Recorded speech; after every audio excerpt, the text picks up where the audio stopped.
cierto tiempo, Dios, te esconderás de mí.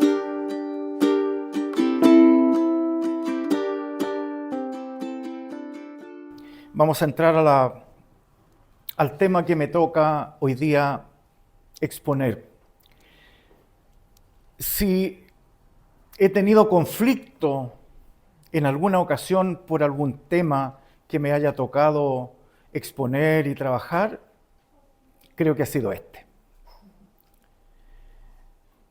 No puedo entrar a la lectura que me corresponde sin antes leer la queja de Habacuc. Escuchamos el domingo pasado una buena exposición de nuestro hermano Gerson respecto de la razón por la cual Habacuc expone esta queja, este dolor, esta angustia que él siente por algo que está sucediendo y que él no lo puede comprender. Él, en una oración, reclama a Dios y le dice: ¿hasta cuándo, oh Jehová, clamaré y no oirás? Y daré voces a ti a causa de la violencia y no salvarás. ¿Por qué me haces ver iniquidad y haces que vea molestia? Destrucción y violencia están delante de mí, y pleito y contienda se levantan. Por lo cual la ley es debilitada y el juicio no sale según la verdad. Por cuanto el impío asedia al justo, por eso sale torcida la justicia. ¿Quién de nosotros, como decía nuestro hermano Gerson el domingo pasado, en algún momento no siente en su corazón, en lo más íntimo, aunque a veces no lo expresemos, pero siente esa angustia de saber que no es oído en sus oraciones? Que hay conflicto y ese conflicto no se resuelve. Que quisiéramos nosotros buscarle la razón por qué. ¿Cuál es el motivo por el que Dios nos responde? Y por esa razón es que tengo que empezar ahora a leer la respuesta que Dios le da a Habacuc, porque quiero decirles, hermanos, que Dios siempre responde, sea a gusto nuestro o no a gusto nuestro, o a disgusto, pero siempre hay una respuesta. Y a veces no hay una respuesta inmediata, hay un silencio. Y ese silencio es también voluntad de Dios. Él permite mantener silencio cuando nosotros nos agitamos, cuando nosotros nos desgastamos, cuando nosotros nos preocupamos, cuando nosotros exigimos. Dios a veces mantiene silencio y esa es una respuesta. Y aquí Dios le responde a Habacuc y le dice: mirad entre las naciones, o sea, hay que estar atento, y ved y asombraos, porque haré una obra en vuestros días que aún cuando se os contare, no la creeréis.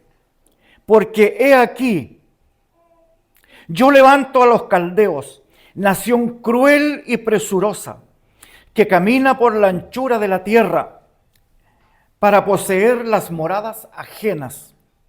Formidable es y terrible.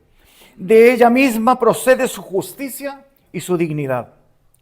Sus caballos serán más ligeros que leopardos y más feroces que lobos nocturnos.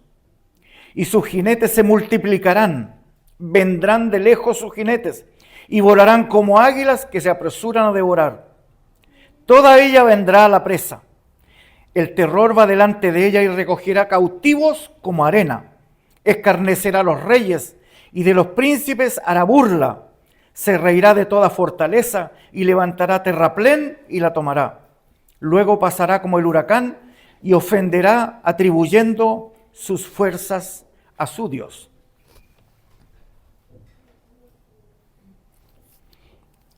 En la historia y en el contexto que nos encontramos aquí, el reino de Israel se había dividido después de Salomón, como nosotros lo conocemos, en dos reinos, el reino de Israel que se fue al norte y el reino de Judá que quedó al sur de Israel. En la tribu del sur, que es la tribu de Judá, unas 2 tribus y media más o menos fueron las que quedaron ahí, las otras se fueron al norte. Y como lo hemos venido estudiando, porque hay un complemento en lo que exponía nuestro hermano Gerson en la escuela bíblica, hay un complemento entre lo que venimos estudiando y la razón por la cual Dios elige esta nación, no porque sean los más inteligentes, ni porque sean los más sabios, ni porque sean los mejores. Si hay algo que los israelitas hasta hoy se sienten, pero así como el pecho de paloma, porque ellos son, por ellos vinieron todas las cosas. Hay cosas que nosotros no podemos negar.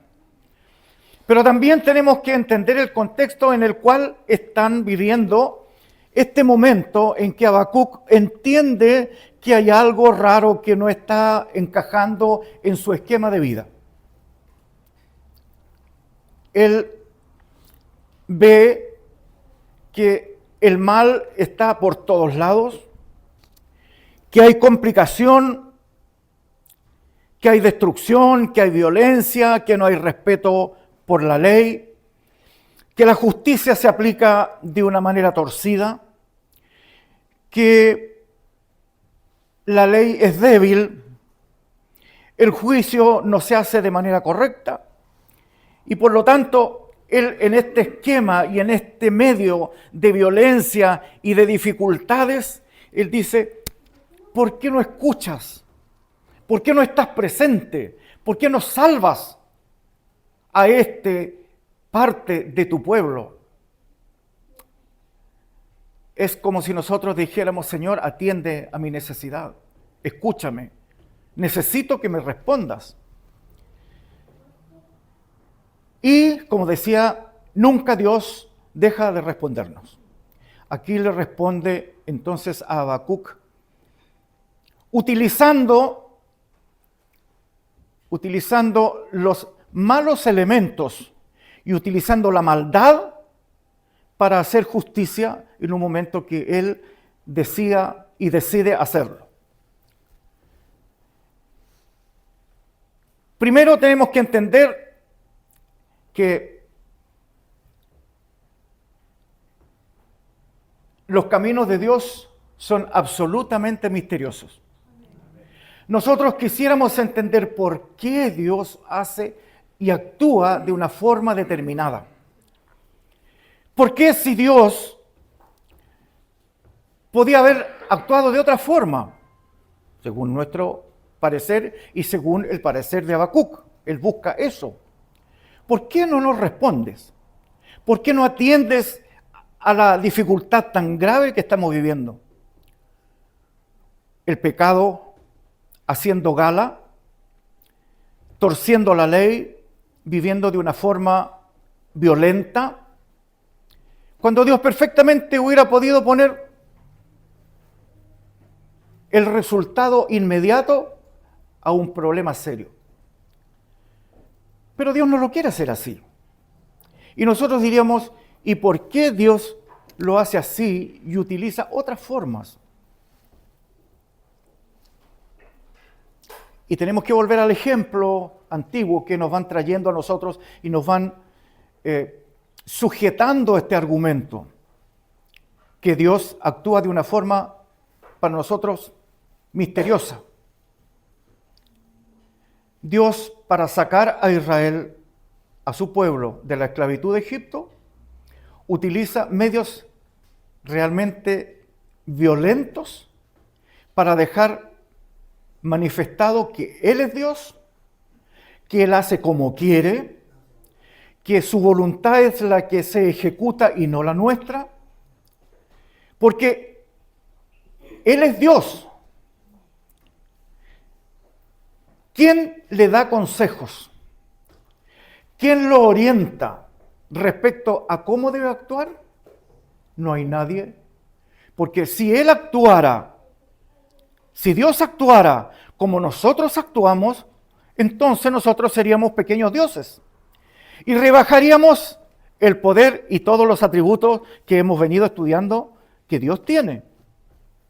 Él todo lo conoce, Él todo lo sabe, Él todo lo ve, todo lo escudriña, todo lo puede, todo. Él es en todo poderoso.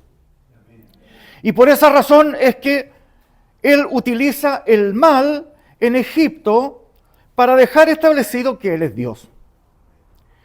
Y que Él actúa como Él quiere. Y que a nadie le pide consejos. Y que a nadie le puede pedir permiso para hacer las cosas. Porque Él es dueño del mundo.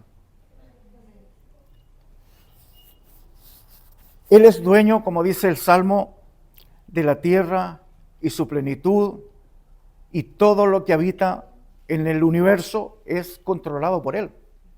Por lo tanto, Él no puede rebajar su capacidad a lo que nosotros queremos que haga. Cuando nosotros nos piden actuar a veces como papás, como abuelos, tenemos que trabajar en algún momento en alguna corrección con los hijos, nosotros tenemos un esquema de la corrección, del educar, del formar, de castigar, de dirigir. Es nuestro esquema humano. Pero Dios no tiene por qué encasillarse en nuestras capacidades. Y por lo tanto aquí entendemos que los caminos de Dios son misteriosos. Nosotros vemos que de repente en una familia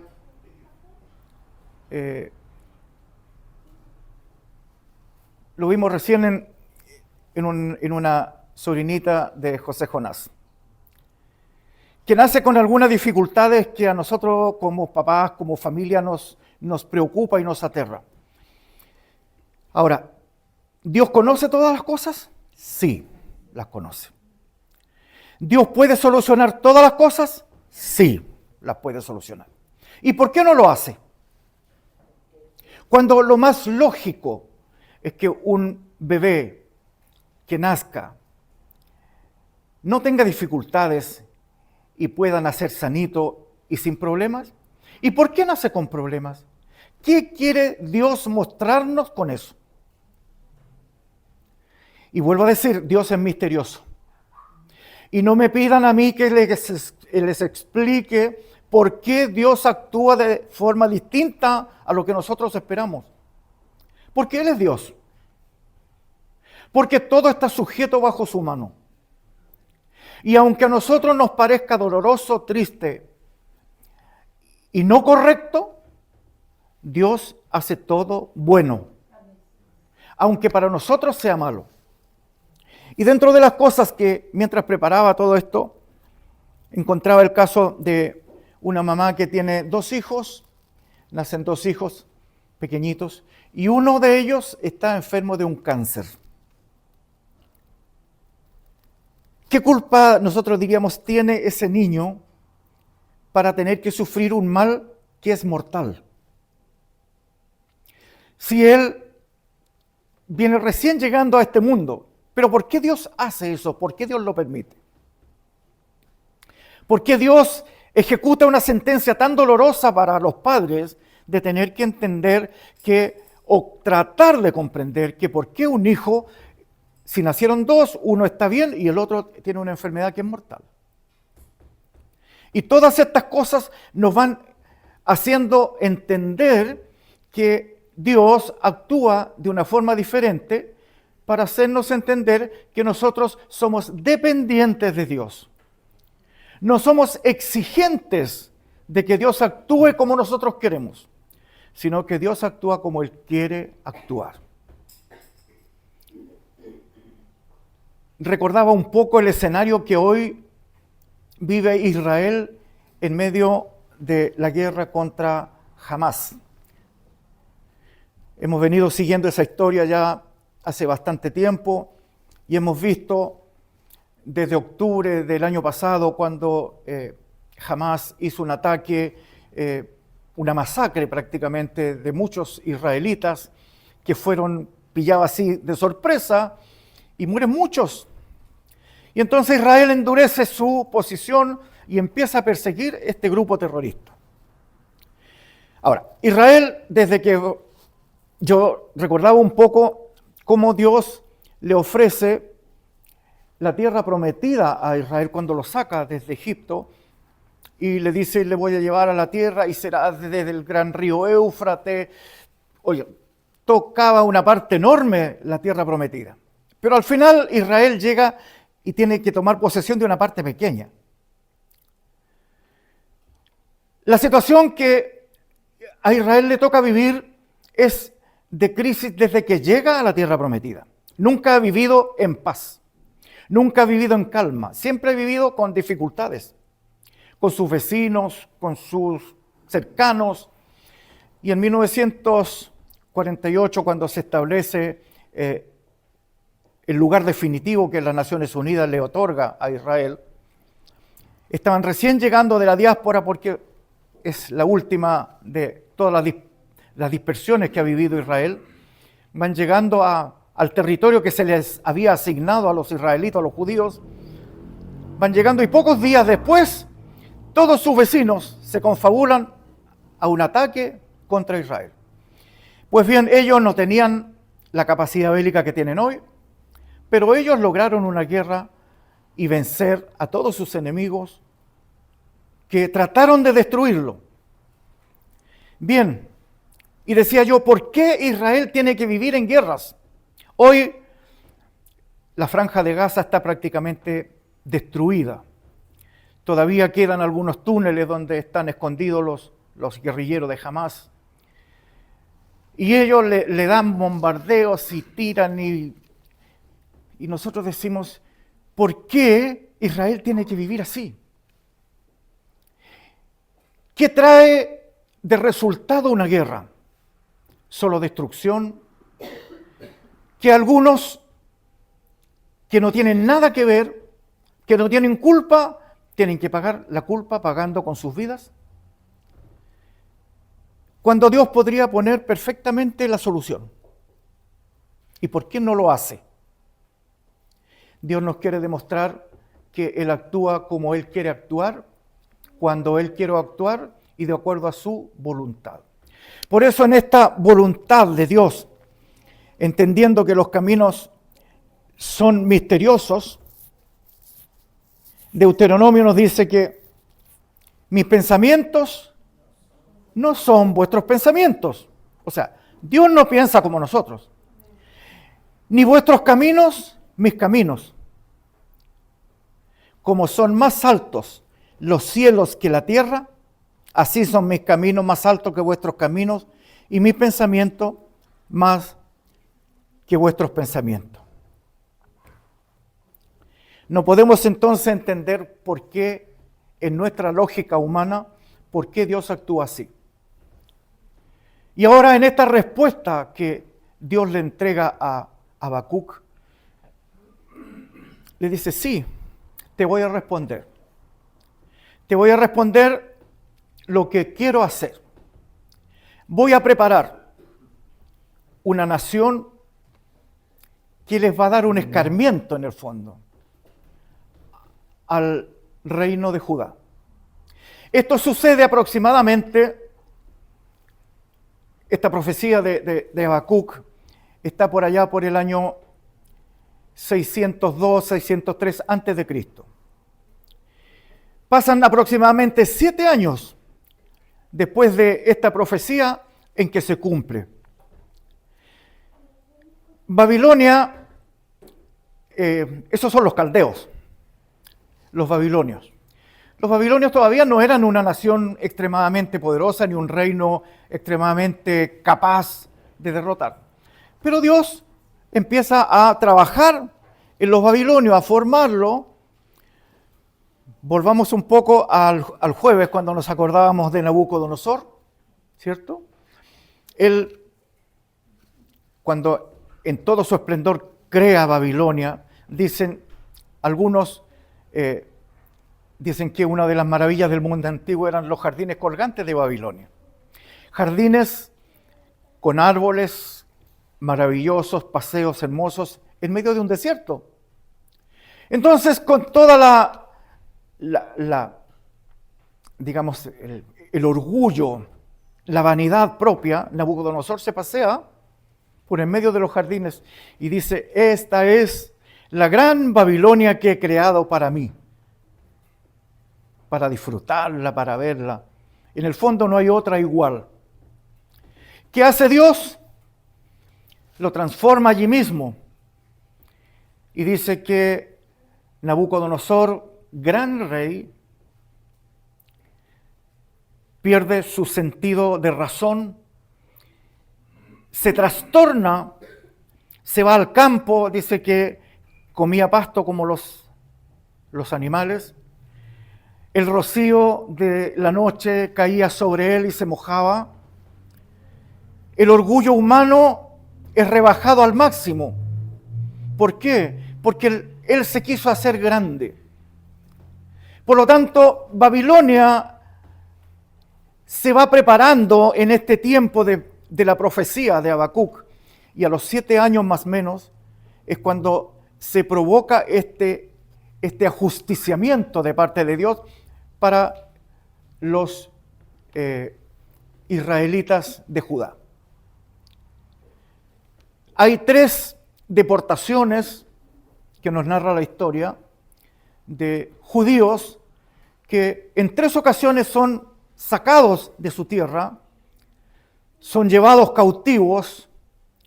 En primer lugar, llevan a los más capacitados, a los más jóvenes, a los más inteligentes. ¿Se acuerdan de aquellos 3?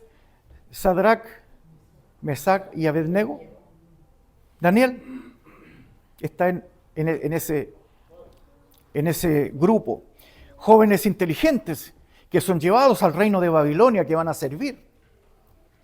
Después hay 2 ocasiones más, pero no solo fue sacar a los humanos cautivos hacia Babilonia, sino que se provoca un robo, un deterioro, una destrucción total de Jerusalén.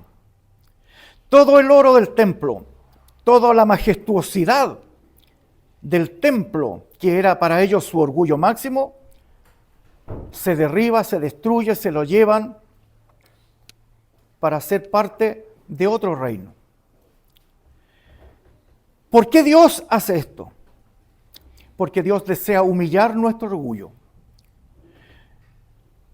Israel había sido puesto y había sido llamado para ser, no lo entiendo ahí, no lo veo, una luz a las naciones. Ellos iban a ser el ejemplo. Dios les establece y les entrega mandamientos como a ningún otro pueblo de la antigüedad. Le entrega instrucciones claras, cómo deben ser para ser personas correctas. Les entrega la ley. Pero vuelvo a tomar la última parte de Ruth, donde yo les decía que el fulano que nombraba Boaz era una réplica de la ley.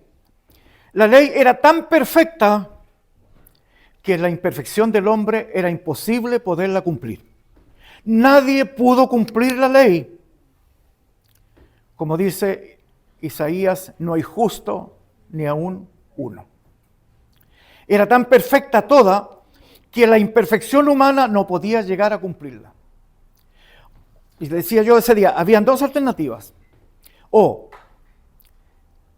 permitía que el hombre lograra una perfección que no tiene porque el pecado lo destruye y lo derriba y lo doblega y lo toma prisionero.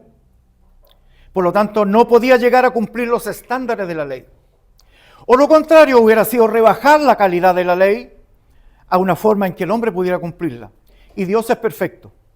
Dios estableció sus normas porque esa era la forma que Dios necesitaba tener al hombre, en esa perfección. Y era imposible. Por lo tanto,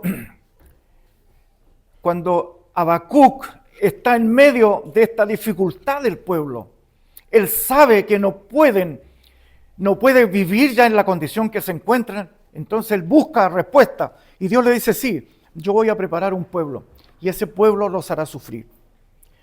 Traerá, dice que, habla en un modo futuro, sus caballos serán más ligeros que leopardo